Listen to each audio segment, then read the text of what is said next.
Bonjour.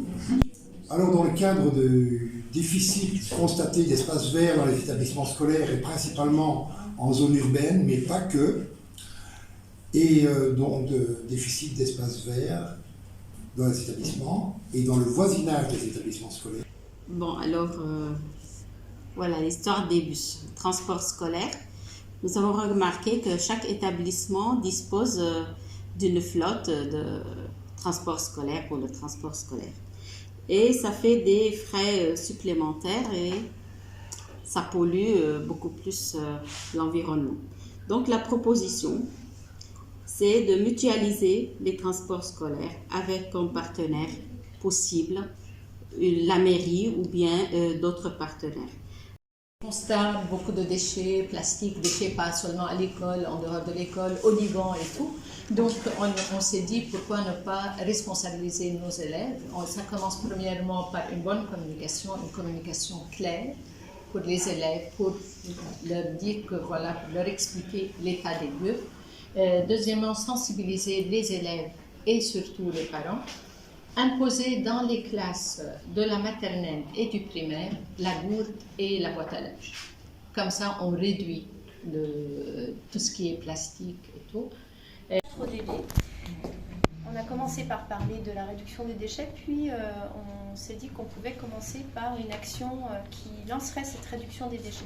Donc on va commencer par la vie aquatique. Donc le public ciblé serait des élèves et des parents, des professeurs. Et l'idée ce serait d'aller au bord de la mer, sur une plage, et d'analyser la laisse de mer. Vous savez, tout ce que laisse la mer. C'est-à-dire que là, dans la laisse de mer, on va pouvoir trouver, je ne sais pas moi, des coquillages, des morceaux de poissons séchés, des algues, mais aussi des déchets.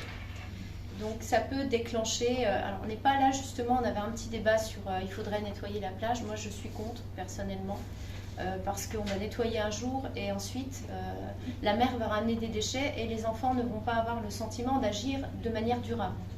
Donc l'idée par contre c'est de déclencher une réflexion.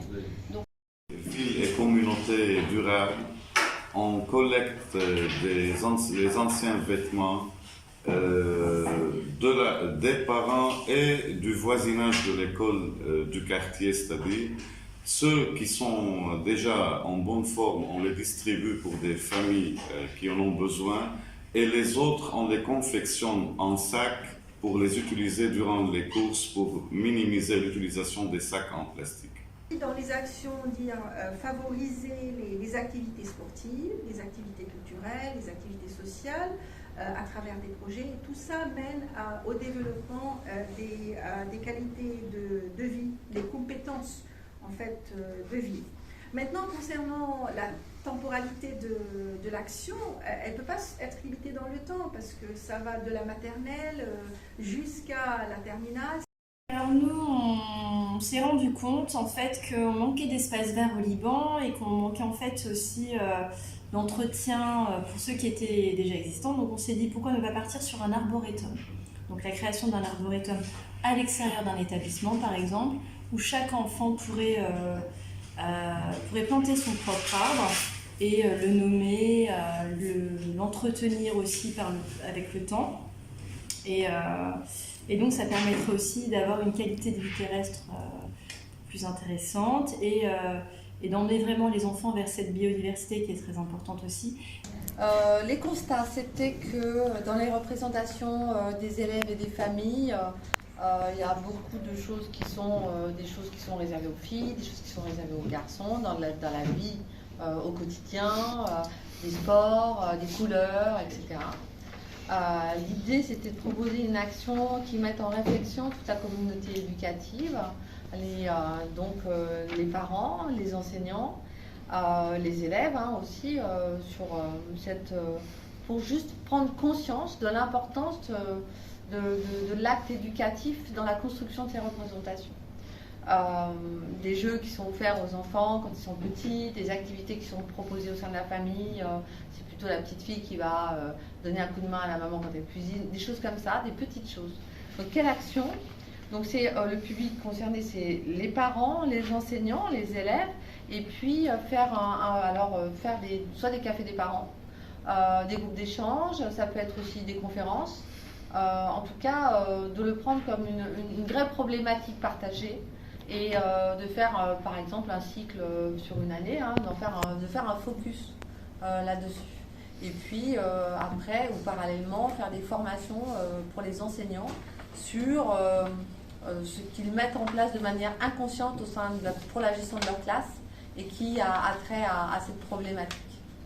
Posée touche la question de fin zéro et donc avec la pauvreté, la crise économique, mais aussi parfois l'emplacement des collèges qui sont un peu dans des quartiers aisés, à côté de quartiers qui peuvent être dans une situation de vulnérabilité. Donc l'action touche plusieurs cycles. On a des groupes d'élèves qui peuvent s'occuper d'un potager à l'école. Les recettes de ce potager peuvent être utilisées à l'intérieur de la cantine du collège pour réduire le prix des plats chauds qui sont présentés à l'intérieur du collège, et le surplus peut être distribué dans le quartier vulnérable. Un groupe d'élèves aussi qui prend comme action sociale annuelle de faire de la plantation avec les quartiers, donc sur les balcons, sur les toits des maisons, des plantations de matériel qui peuvent être utilisés à l'intérieur de maisons et qui peuvent, avec leurs parents, contacter les restaurants du quartier pour récolter de façon régulière, que ce soit des restaurants, ce qui reste de la nourriture qui peut être aussi distribuée, mais aussi des événements comme les birthdays, la première communion, les mariages et tout ça, avec les catering pour aussi distribuer dans le quartier. Donc c'est aussi à long terme, ça touche les parents et les élèves. Merci.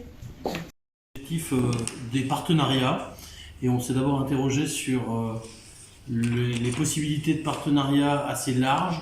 Donc on a pensé d'abord dans l'environnement proche, évidemment la communauté scolaire, mais dans toute sa dimension, parents, par exemple une amicale, s'il y a une association d'anciens élèves également, donc essayer d'associer tout le monde. On a pensé également faire appel au réseau de l'AEFE sur le Liban. On peut penser que 2 écoles peuvent travailler en étroite collaboration et également développer des relations avec des ONG qui pourraient nous aider dans le cadre d'un partenariat pour le DD.